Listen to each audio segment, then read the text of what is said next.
This week in Dorohedoro, Noi's backstory, ends Ramen Chop and #1 hit single, and the conclusion of the Blue Night Festival. Stay tuned. 何言ってるかわからんぞ。 What is going on, guys? My name is DJ Milez. I'm here to review another episode of Dorohedoro. This is episode 9 titled Flower Smoke. And before we begin with this review, if you can go ahead and like this video and subscribe to my channel for more anime content down the road. And now let's go ahead and talk about this, because the Blue Night Festival, we see several examples of different types of love. We have genuine love, we have the forceful type of love, and then we have the embarrassing type of love. So let's actually break down the episode in those 3 chunks. Let's talk about the embarrassing kind of love first, because Ibizu and Fujita, oh, look at that. It looks like we're going to have 4 more years of their partnership and where it's going to go and blossom, because it seems like Ibizu really has a thing for Fujita. And fellas, there you go. Now, I know a lot of guys might be depressed when they see the very hot, attractive girl always dating the jerk or the big buff guy or the charismatic dude, basically the Dwayne Johnsons of the world. But we've come to find out that, hey, you know what? Even if you are a loser, and even if you have one semi-decent trait going on for yourself, there's always someone there for you. There's always someone out there for you in the world. So guys, losers, chin up, be optimistic, because you know what? You might find yourself an Ibizu that wants to pursue you after all. So although Ibizu didn't have no one sending an application for her, it seemed like her one true destiny was to be with Fujita at the end of the day. And wow, is Fujita just really pathetic, because one of the 2 applicants was one he sent for himself because he just didn't want to look like a loser if no one sent him anything at all to begin with.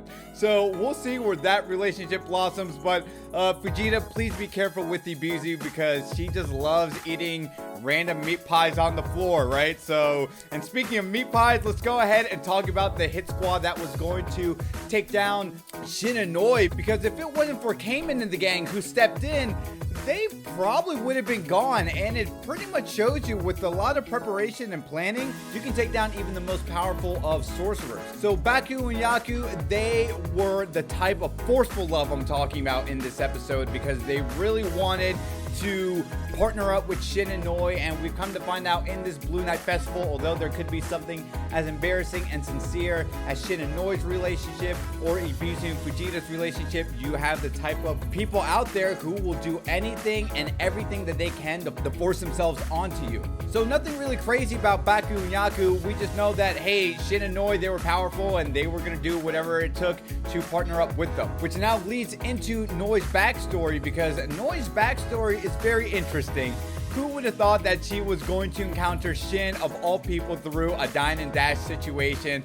And it's even more random to recall that it only happened because the dine and dash situation was in N's popular ramen shop, because of course N has a popular ramen shop, and of course he also has a hit single.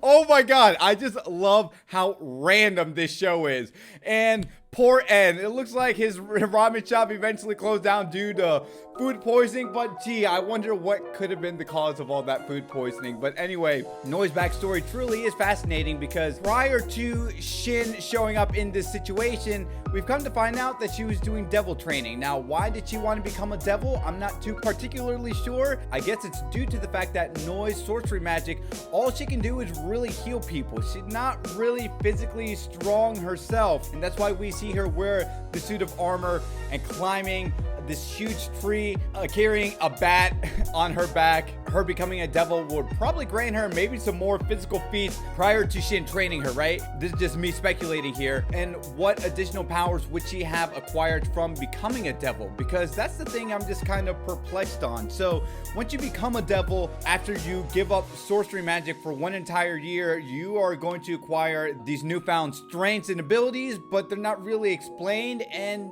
we don't even really know what it's all about, because when we talk about Nikaido, and we'll get to her in a second, we haven't really seen Nikaido show any of her devil powers at all in the series. But anyway, to close out Noi's backstory, I do love how it's very genuine how her relationship with Shin came to blossom, albeit it's a little messed up at first.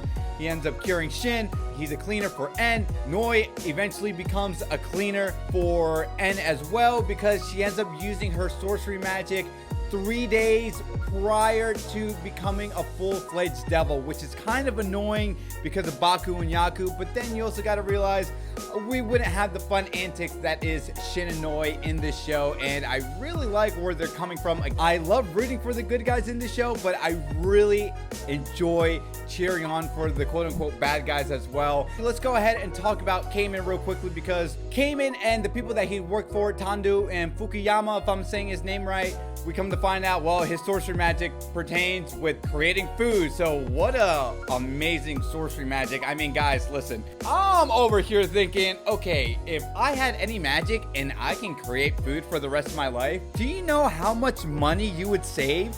Seriously, think about that. How much of you spend money each week on takeout food, fast food, grocery shopping?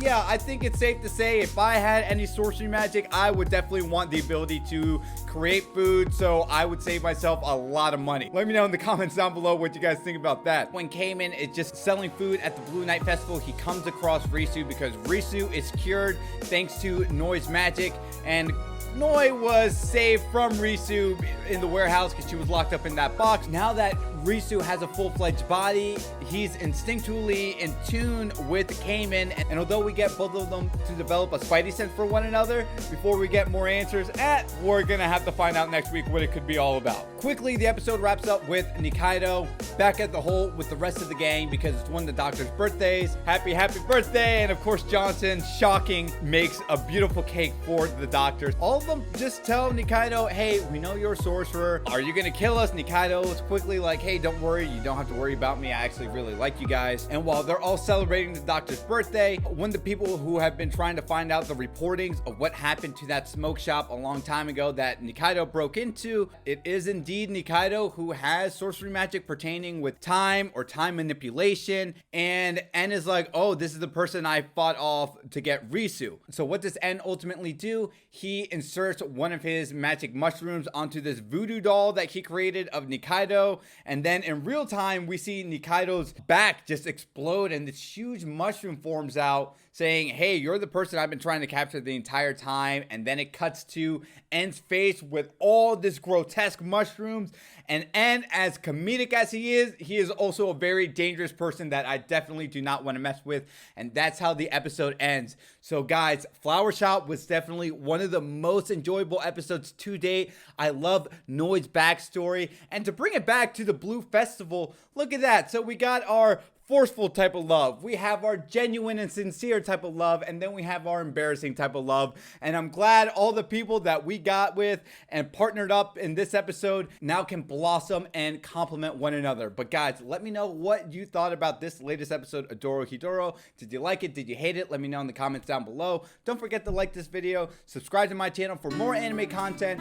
My name is DJ Miles, and as I always say, to be continued, take care.